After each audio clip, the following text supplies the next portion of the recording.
Hello everyone, నేను మీ Sunitha. Welcome to my zone. Hi అండి, అందరికీ నమస్కారం అండ్ గుడ్ ఆఫ్టర్నూన్. నేను చాలా బాగున్నాను. మీరు కూడా చాలా చాలా బాగుండాలని మనస్ఫూర్తిగా కోరుకుంటున్నాను.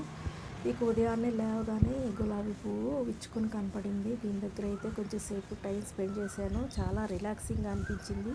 అలా టచ్ చేస్తూ ఉండిపోవాలనిపించింది. తర్వాత ఇంట్లో స్నాక్స్ ఏమీ లేవు పిల్లలకి, అందుకని ఇవి ఆర్డర్ పెడితే ఇవన్నీ కరెక్ట్గా వచ్చాయా లేదని చెక్ చేసి సర్దేశాను అనమాట.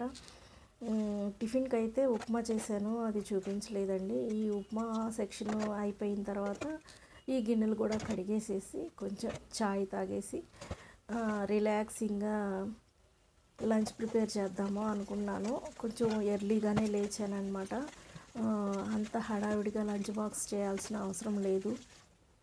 అయితే థంబ్నెయిల్లో పెట్టినట్టుగా సంతలో సంసారం వీడియోల్లో విడ్డూరు అన్నట్టు నేను మా ఇంటి దగ్గరే కొంతమంది అంటుంటే విన్నాను.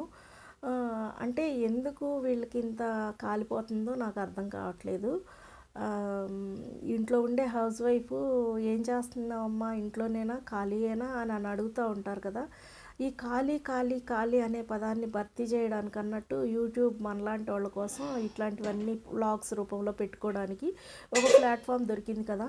సరే, తన వంతు కృషిగా ఇంట్లో పని ఎలాగూ చేస్తున్నాము, దీన్ని కూడా వీడియో తీసి పెడితే నలుగురికి ఎంటర్టైన్మెంట్గా ఉంటుంది. చూసి నేర్చుకునే వాళ్ళు నేర్చుకుంటారు, నేను నేర్చుకోవాల్సినవి కూడా నేర్చుకుంటాననే ఉద్దేశంతో ఈ యూట్యూబ్ స్టార్ట్ చేస్తే ఇట్లాంటి మాటలు వినాల్సి వస్తుంది. అంటే ఇంట్లో ఖాళీగా ఉండకుండా మేమందరం ఇన్ని పనులు చేస్తున్నామని క్లియర్ కట్గా వీడియోలో చూపిస్తున్నాం కదా. ఇవన్నీ చూసినప్పుడు కొంచెం మండుతున్నట్టుంది ఇట్లాంటి వాళ్ళందరికీ. అందుకే సంసారం మొత్తం తీసుకొచ్చి సంతలో పెట్టేస్తున్నారు అనే డైలాగులు కూడా వినబడుతున్నాయి. ఇట్లాంటి వాళ్ళు ఎప్పుడూ వెనక్కి లాగుతూనే ఉంటారు, అవన్నీ పట్టించుకోకుండా ముందుకు పోవటం అనమాట. అయితే చాయ్ పెట్టేశాను. చాయ్లో అల్లము యాలకులు పొడి లేనిదే నాకు ఇష్టం ఉండదని అన్నాను కదా. కానీ ఈ మధ్య పాలు పోస్తుంటే ఏంటో చాయ్ విరిగిపోతుంది. 2-3 సార్లు విరిగిపోయిన తర్వాత నాకు ఒక పాయింట్ అర్థమైంది. ఏంటంటే అల్లము మొదటే వేయకూడదు. బాగా టీ డికాషన్ మరిగిన తర్వాత ఆఖరిలో వేస్తే అల్లం ఘాటు ఆ మాత్రం ఘాటు సరిపోతుంది అనిపించింది. అప్పటి నుంచి అయితే పాలు విరగట్లేదు టీలో పోసాక. లంచ్ బాక్స్లోకి అయితే నేను ఇవాళ బీరకాయ కర్రీ చేస్తున్నాను. బీరకాయ కర్రీ కూడా ఇట్లాంటి వెజిటబుల్ కర్రీస్ ఏమైనా వాటర్లో ఉడకబెట్టే కంటే ఆయిల్లో మగ్గబెట్టుకుంటేనే టేస్ట్. కానీ ఆయిల్ కొంచెం తక్కువ వేసుకుంటే మంచిది. తెలియకుండానే ఎక్కువ ఆయిల్ పడిపోతుందండి. మా వారు నిన్న హెచ్చరించేశారు, ఆయిల్ ఎక్కువ వేస్తున్నావు చూసుకో అని. మ్యాక్సిమము ఒక కొలతకి ఒక స్పూన్ పెట్టుకొని 2 స్పూన్లు అలా వేస్తున్నాను అనమాట. ఈ కర్రీ ప్రిపేర్ చేసే టైంలో చాయ్ అయితే స్టవ్ కట్టేశాను. మా వారు కాలకృత్యాల్లో ఉన్నారు అందుకని చెప్పేసి. ఇంకోటి అసలు నాకు అర్థం కాని విషయం ఏంటంటే, వీడియోల్లో విడ్డూరం ఏముందండి, ప్రతి ఒక్కరి ఇంట్లో ఉండే పనే కదా. ఆ పని వీడియోల్లో చూపిస్తున్నాము, మేము కూడా ఇన్ని పనులు చేస్తున్నామని. ఇట్లా హౌస్ వైఫ్స్గా ఉండి నాకంటే ఎక్కువగా కష్టపడే వాళ్ళు చాలామంది ఉన్నారు. నిజంగా యూట్యూబ్లోకి రాకముందు ఏముంది అట్లా వీడియోలు తీసి ఇట్లా పెట్టేస్తున్నారు, మనీ ఏం చేస్తున్నారా అని అనుకునేదాన్ని. దీనిలోకి దిగిన తర్వాత కానీ దీని లోతు ఎంతో అర్థం కాలేదు నాకు. నిజంగా అండి, కెమెరా ఎన్ని యాంగిల్స్లో తిప్పుకోవాలి, ఎడిటింగ్, వాయిస్ ఓవరు, కంటెంట్ నచ్చాలి, అయినా కానీ వ్యూస్ రావు. కానీ కష్టానికి ప్రతిఫలం ఎప్పటికైనా వస్తుంది, అది వేరే విషయం. కానీ ఎందుకు జనాలు ఇట్లా వెటకారంగా మాట్లాడినప్పుడు కొంచెం మనసు చివుకుమంటది. ఓకే, ఇవన్నీ పట్టించుకోను అనుకోండి. అండ్ ఈ వ్లాగ్లోకి వచ్చేసరికి నేను కర్డ్ రైస్ కలుపుకుంటున్నాను. ఇది మా ఇద్దరికి కలుపుతానమాట. హస్బెండ్కి పెట్టంగా నాకు కొంచెం ఉంచుకుంటాను.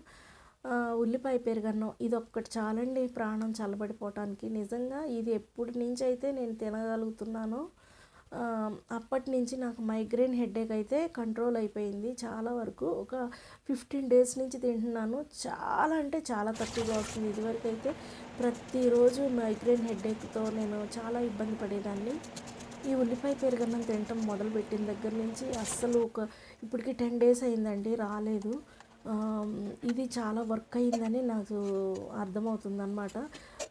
ఇలా నేను యూట్యూబ్లో చూసి ఆ డాక్టర్ సలహాలు చూసి నేర్చుకున్నది ఇది.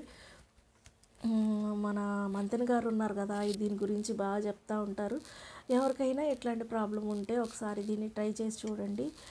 సమ్మర్లోనే కాదు, ఏ కాలమైనా మనం ఇది తినొచ్చు. ఓకే, లంచ్ బాక్స్ అయిపోయిన తర్వాత చాయ్ ఇచ్చేసాను. హస్బెండ్ నేను ఇద్దరం తాగి రిలాక్స్ అయ్యాక తనైతే డ్యూటీకి రెడీ అవుతున్నారు. ఇదండి ఇవాల్టి వ్లాగు. అయినా హస్బెండ్ డ్యూటీకి వెళ్ళిపోయిన తర్వాత నుంచే కదా అసలు క్లీనింగ్ సెక్షన్ అంతా స్టార్ట్ అయ్యేది.